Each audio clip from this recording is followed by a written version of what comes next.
আল্লাহ তাআলার উপরে ভরসা থাকলে দোয়ার দ্বারা সবকিছুই সম্ভব। আজকের গল্পটি শুনতে শুনতে হয়তো আপনার কাছে মনে হবে যে এই গল্পটি তুচ্ছ এবং ফালতু একটি বিষয়, কিন্তু শেষের দিকে অনেক বড় একটা উপদেশ আছে। এই উপদেশটা আজকের এই দোয়া কবুলের গল্পটি থেকে আমরা পাবো ইনশাআল্লাহ। তাই আপনাদের কাছে অনুরোধ করছি, আজকের এই দোয়া কবুলের গল্পটি আপনারা শেষ পর্যন্ত মনোযোগ সহকারে শুনুন, তাহলে সেই গুরুত্বপূর্ণ উপদেশটি আপনারা মিস করবেন। আর এই উপদেশটি সকলেরই জানা প্রয়োজন। তাহলে চলুন আজকের গল্পটি শুরু করা যাক। আসসালামু আলাইকুম সুপ্রিয় দিনী ভাই ও বোনেরা, শুরু করছি পরমে আল্লাহ তাআলার নামে, বিসমিল্লাহির রহমানির রহিম। আমি বাস্তব জীবনে দোয়া কবুলের গল্প আপনাদের মাঝে শেয়ার করে থাকি।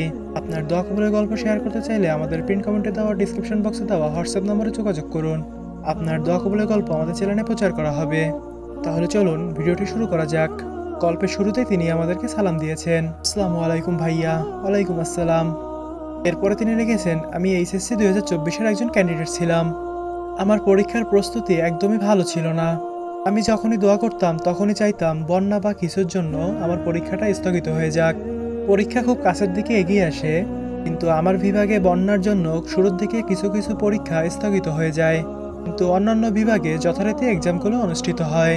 তারপরে আবার আমার বোর্ডে আইসিটি পরীক্ষা দ্বারা পরীক্ষা শুরু হয়। আমি খুব হতাশ হয়ে যাই যে পরীক্ষা তো শুরু হয়ে গেল, তার মানে পরীক্ষা স্থগিত হবে না। আইসিটি পরীক্ষা দিয়ে এসে আমি খুবই টেনশনে পড়ে গিয়েছিলাম, হতাশার মধ্যে ডুবে যাই। তারপরে হঠাৎ জুলাই আন্দোলন শুরু হলে তাদের পরীক্ষা আর অনুষ্ঠিত হয় না। আলহামদুলিল্লাহ, আমি তো পুরোই আশাহত ছিলাম, পরীক্ষা শুরু হয়ে গেছে মানে পরীক্ষা স্থগিত হওয়ার আর কোনো চান্স নেই। কিন্তু আমার আল্লাহ তাআলা চাইলে সবই সম্ভব, আলহামদুলিল্লাহ।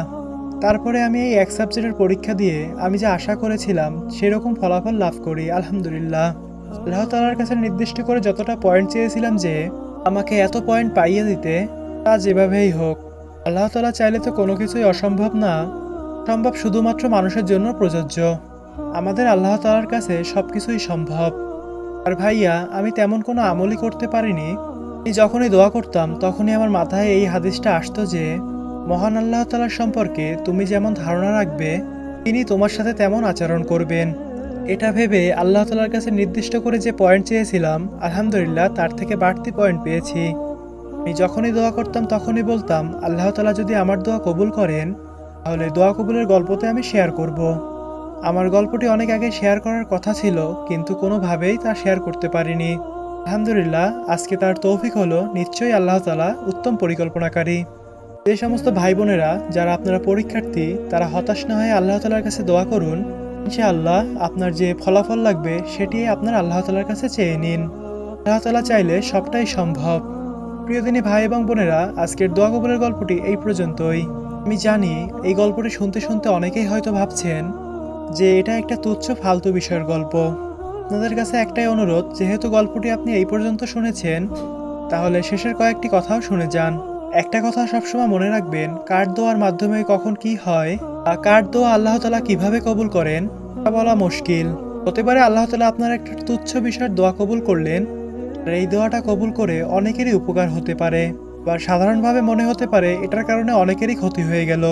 ধরুন একজন গরিব কৃষক মাঠে ধান লাগিয়েছে, ধানের জমিতে সেচ দেওয়ার জন্য তার কাছে কোনো মেশিন বা কিছুই নেই। এই দরিদ্র কৃষকের ছোট্ট ধানের জমিটা শুকিয়ে যাচ্ছে, তাই সে আল্লাহ তাআলার কাছে পানি চাইলো। তো মাঠে আরো অনেক মানুষের পাকা ধান আছে, মাঠ জুড়ে পাকা ধান। আল্লাহ তাআলা বৃষ্টি দেন তাহলে এই পাকা ধানগুলো নষ্ট হয়ে যাবে, আর যদি বৃষ্টি না দেন তাহলে ওই গরিব কৃষকের ছোট্ট জমিটা নষ্ট হয়ে যাবে, সে সারা বছর না খেয়ে থাকবে। এক্ষেত্রে আল্লাহ তাআলা কি করবেন? সেই ছোট্ট গরিব কৃষকের ছোট্ট জমিটার জন্য কি আল্লাহ তাআলা বৃষ্টি দিবেন, কি এদেরকে বাঁচানোর জন্য বৃষ্টি বন্ধ করে দিবেন? আল্লাহ তাআলা ন্যায় বিচার করেন। আল্লাহ তাআলা সবার আগে দেখবেন কার প্রয়োজন বেশি। গরিবের কৃষকের যদি এক টুকরো জমি নষ্ট হয়ে যায় আর সে যদি সারা বছর না খেয়ে থাকে, তাকে যদি কেউ সাহায্য না করেন, এদিকে যদি সারা মাঠে পাকা ধান থাকে, ধান যদি নষ্ট হয়ে যাওয়ার কারণে এর তেমন কোনো ক্ষতি না হয়, তাহলে আল্লাহ তাআলা সেটিই করবেন। আল্লাহ তাআলা সেই পুরো মাঠের পাকা ধানকে নষ্ট করে দিয়ে সেই গরিব কৃষকের এক টুকরো জমিকে বাঁচিয়ে দিবেন। এটাই হচ্ছে আল্লাহ তাআলার কারিশমা। তাই আল্লাহ তাআলার কারিশমা বোঝা আমাদের দ্বারা সম্ভব নয়। সাময়িকভাবে আমাদের কাছে মনে হতে পারে এটা ক্ষতি, এটা ভালো, তো আল্লাহ তাআলা হলো আলিমুল গায়েব। একমাত্র আল্লাহ তাআলাই জানেন কোনটা ভালো কোনটা খারাপ। তাই মহান আল্লাহ তাআলা সেভাবেই দোয়া কবুল করে থাকেন। আমরা বুঝতে পারি অথবা না পারি, আল্লাহ তাআলা কিন্তু উত্তম ফয়সালাকারী। আল্লাহ তাআলা সবকিছুর সমস্যার সমাধান এভাবেই করে থাকেন, এভাবেই মানুষের দোয়াগুলোকে কবুল করে থাকেন। তাই হতাশ না হয়ে আল্লাহ তাআলার উপরে ভরসা করে দোয়া করে যান। ইনশাআল্লাহ আল্লাহ তাআলা আপনার দোয়াকে কবুল করে নেবেন। আল্লাহ তাআলা উত্তম সময়ে উত্তম জিনিসটা আপনাকে দিবেন। পরিশেষে আল্লাহ তাআলার নিকটে দোয়া করি, আল্লাহ তাআলা যেন আমাদের সকলের দোয়াকে কবুল করে নিক। আমিন। আজকের ভিডিওটি যদি ভালো লেগে থাকে তাহলে চ্যানেলটি সাবস্ক্রাইব করে সাথে থাকবেন। আপনার দোয়া কবুলের গল্প শেয়ার করতে চাইলে আমাদের হোয়াটসঅ্যাপ নম্বরে যোগাযোগ করুন। আপনার দোয়া কবুলের গল্প আমাদের চ্যানেলে প্রচার করা হবে। দেখা হবে পরের ভিডিওতে। ততক্ষণ সুস্থ থাকবেন, ভালো থাকবেন। আসসালামু আলাইকুম।